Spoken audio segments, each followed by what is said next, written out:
Saya sudah 24 tahun nyampaikan hal seperti ini, saya sampai di penjara 3 tahun. Gak ada masalah bagi saya, demi umat ini, biar paham, biar sholatnya betul-betul bisa khusyuk, biar tidak punya iri, dengki, hasut terhadap yang lain. Tapi ternyata penerimaannya salah paham. Gak ada masalah, itu proses pun. Bismillahirrahmanirrahim. Assalamualaikum warahmatullahi wabarakatuh. Salam santun, salam rahayu, salam sakung dumati buat para pecinta ngaji rasa 99 dimana berada.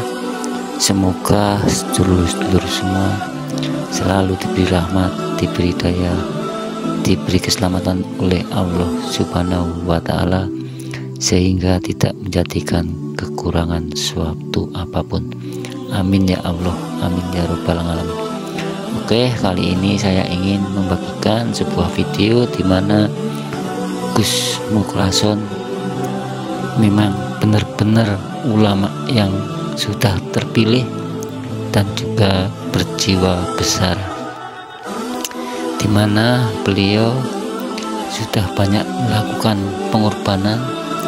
Dan semoga kita ini bisa membuka hati agar bisa menerima penjelasannya dan tidak gagal paham. Benarkan dirinya sendiri, enggak akan ada itu terjadi. Inilah nanti akan menjadi baldatun thayyibatun wa rabbul ghafur. Oke, nggak ada ulama yang berani menyampaikan hal ini. Saya kawiti, saya awali. Memang resikonya Pak, menyampaikan hal ini itu luar biasa. Tapi saya sudah 24 tahun menyampaikan hal seperti ini, saya sampai di penjara 3 tahun. Nggak ada masalah bagi saya, demi umat ini, biar paham, biar sholatnya betul-betul bisa khusyuk, biar tidak punya iri, dengki, hasut terhadap yang lain. Tapi ternyata penerimaannya salah paham. Gak ada masalah, itu proses pun. Satu, bersihkanlah syirik jali dan khafi di dalam hati kita selama ini.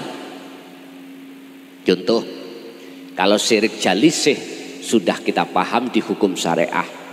Kalau syirik khafi ini yang belum disampaikan. Contoh ini. Kalau di dalam hati sampean punya iman bahwasannya yang memberikan petunjuk ini adalah makhluk saya, akhirnya jenengan sadar itu jenengan syirik. Syirik jenengan. Jenengan haus minum air, terus hausnya hilang, hatimu itu beriman, yang menghilangkan rasa haus adalah air, syirik. Ini puluhan tahun Pak, kita beriman terhadap makhluk yang melakukan. Terus bagaimana caranya kita bertobat ruhaniyah ini?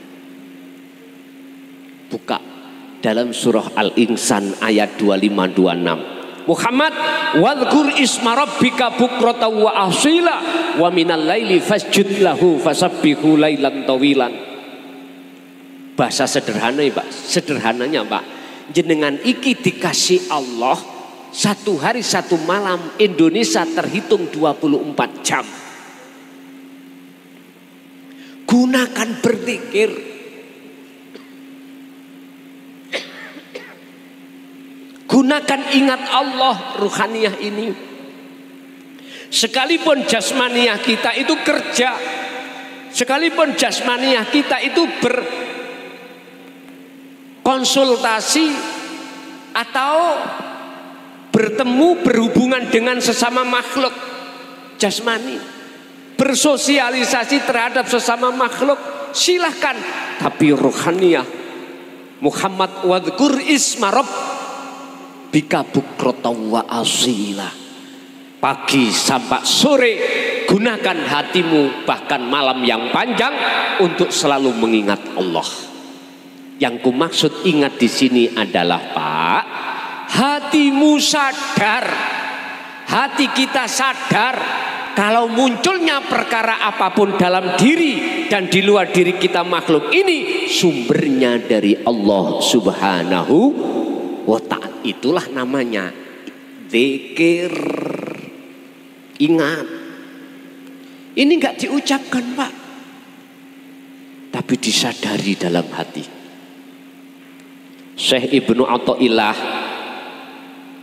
dawuh di dalam kitab Hikam, apabila kau ingin bertemu terhadap Tuhanmu, apabila kau ingin bertobat dari syirik khafi, idfin mendemo wujudaka ing wujud ira Muhammad, wujud ira he manusia.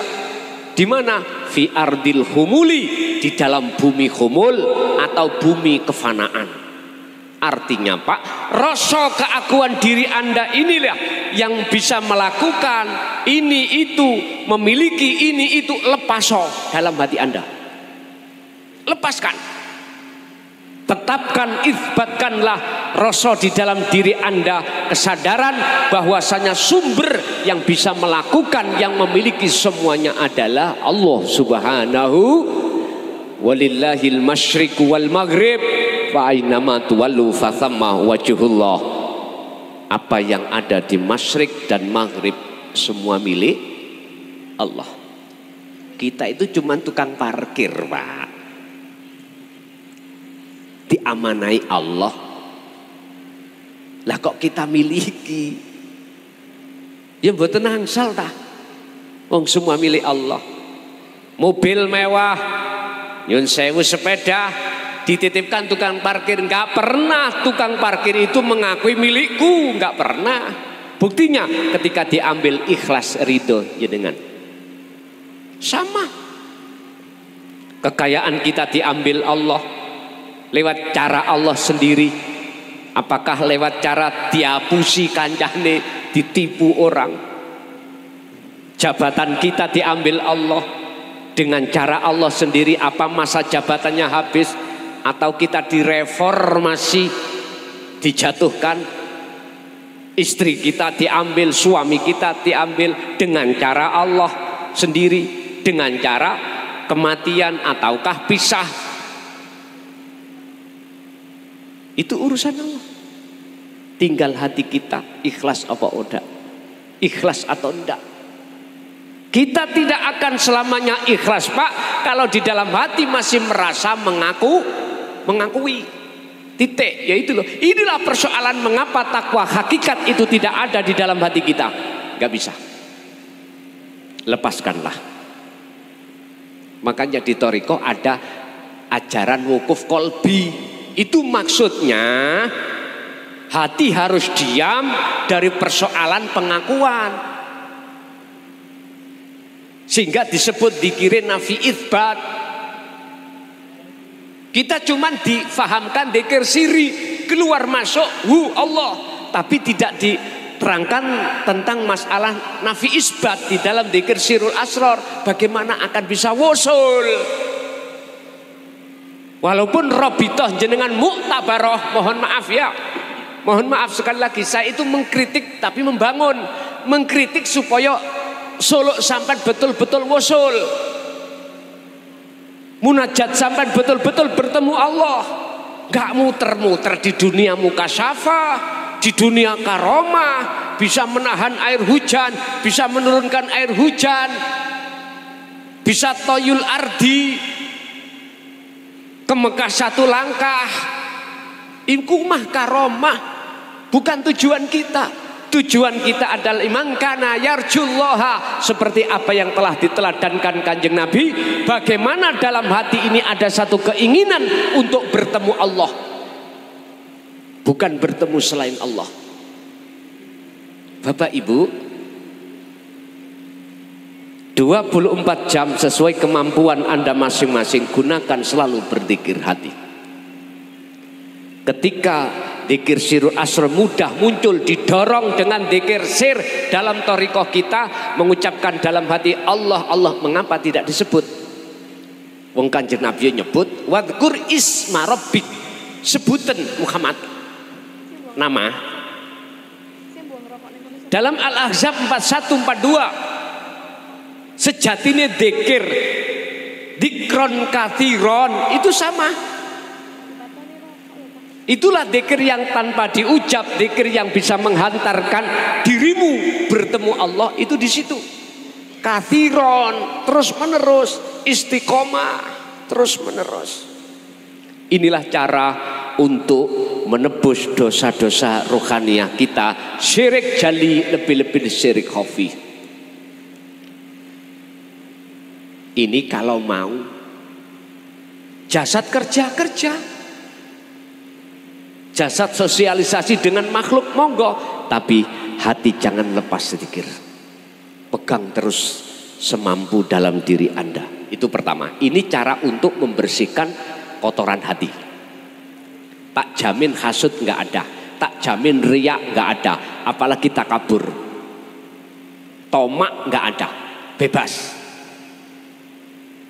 Karena jenengan hati sibuk hubungan langsung pada Allah, tidak sibuk hubungan jabatan, tidak sibuk dengan hubungan yang lain, cuman Allah.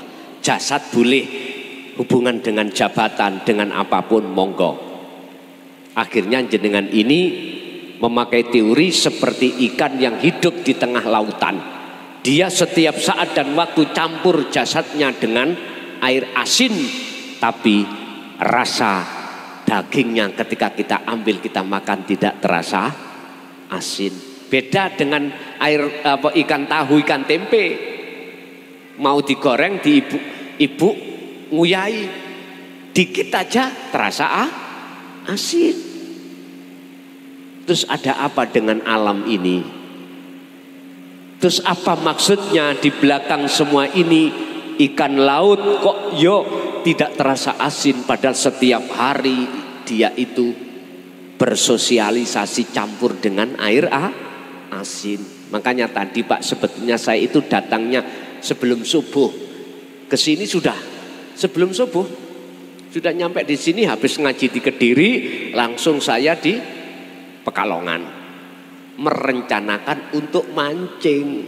Tadi saya mancing ke laut. Ya. Untuk mempelajari kehidupan ikan itu ya apa ya? Kok bisa nggak terasa asin? Ngoten. Habis ini langsung ke Jogja Pak. Besok di Jogja. Jumat selesai pulang sudah. Tinggal berapa bulan? 1 bulan. Nggak ada 1 bulan. Yes, mudah-mudahan nanti Gusti Allah nggak mengizinkan saya untuk ngaji di luar pondok. Cukup di pondok, jenengan duduk manis di rumah sambil melihat live streaming lah, enak. Karena kami sudah waktunya untuk menulis kitab Pak, untuk sebagai pedoman tauhid dalam rangka menuju Allah pun satu rohaniah. Sekarang jasmania. Siapapun kita pasti pernah maksiat. Siapapun kita pernah jasmaniah melanggar hukum syariat. Itu pasti. Tinggal pertanyaannya, apakah ini sudah diampuni Allah? Kita nggak tahu. Bapak Ibu, berkenaan dengan hal itu, maka izinkanlah kami untuk menyampaikan bagaimana kita untuk mendekat dan bertemu Allah. Ruh ini yang membawa wadah jasmani ini. Ruh yang suci, kalau bisa wadahnya jasad ikut suci di mata Allah. Kalau bisa. Kalau Anda mau,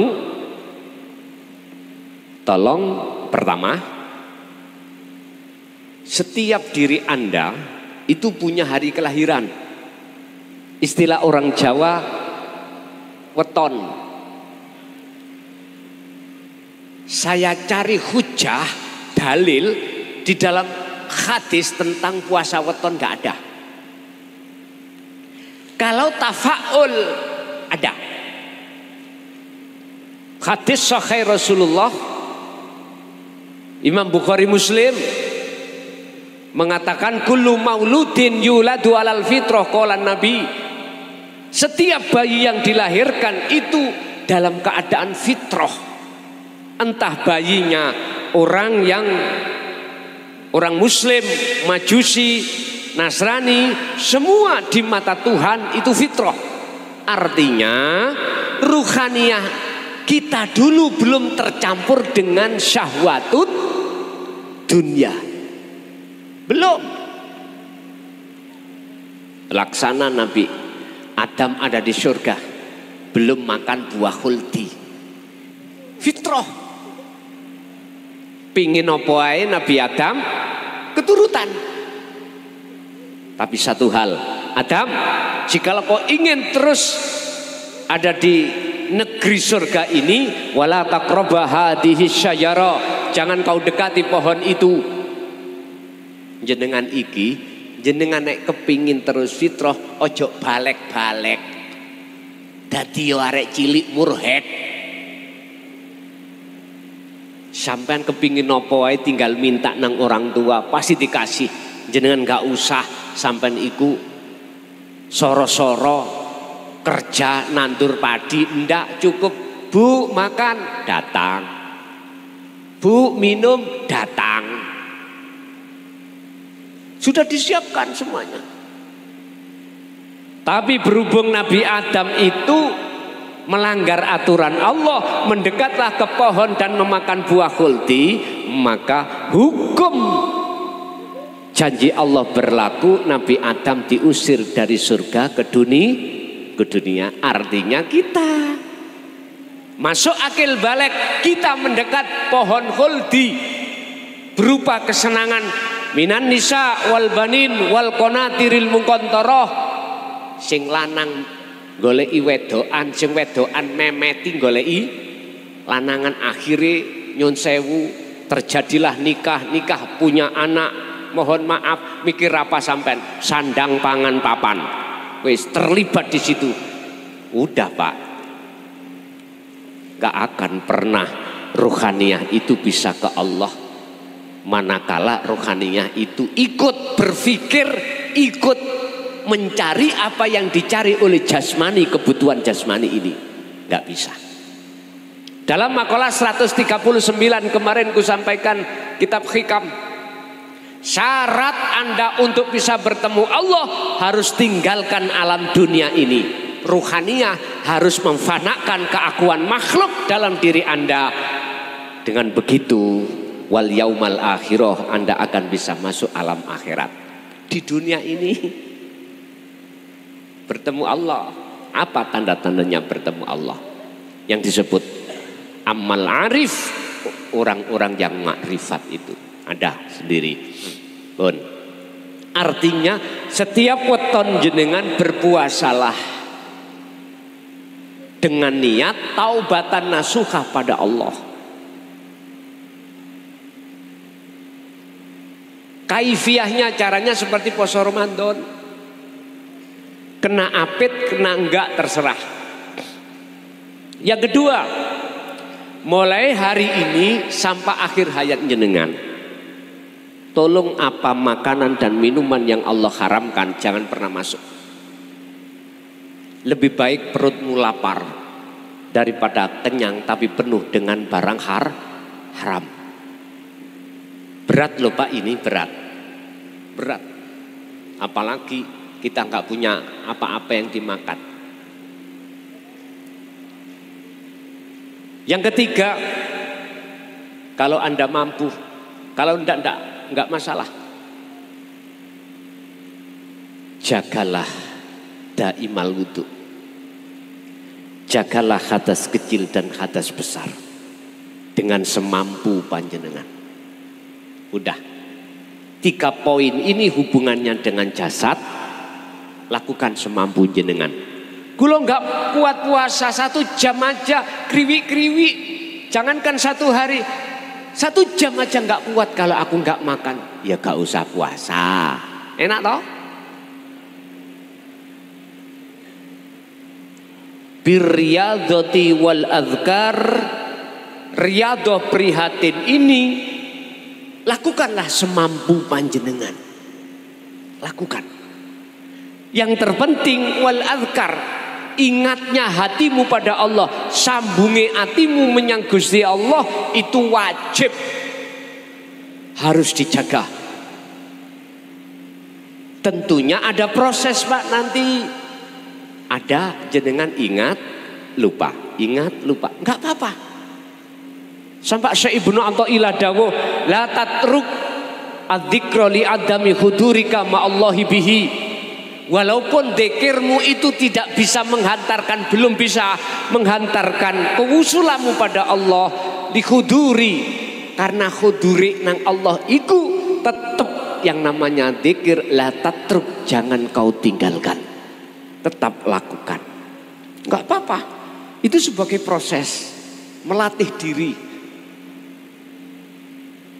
Sama halnya kita berlatih untuk nyetir mobil Pak, berlatih terus, latihlah terus latih, nanti akan lihai dengan sendirinya. Seiring berjalannya waktu, jenengan berzikir terus, aku yakin sesuai dengan janji Allah dalam surat Al-Ankabut ayat 5, mangkana yarjullaha fa inna ajalallah la'at. Barang siapa dalam hatinya ada keinginan untuk khudur padaku Allah, untuk bertemu padaku Allah, maka Allah berjanji dalam waktu yang sudah Allah tentukan, pertemuan itu pasti ini janji Allah, bukan janji kami. Al-Ankabut ayat 5. Bapak Ibu, tolong ini terapkan sampai akhir hayat. Inilah cara apa yang pernah Rasulullah sampaikan dan Rasulullah teladankan.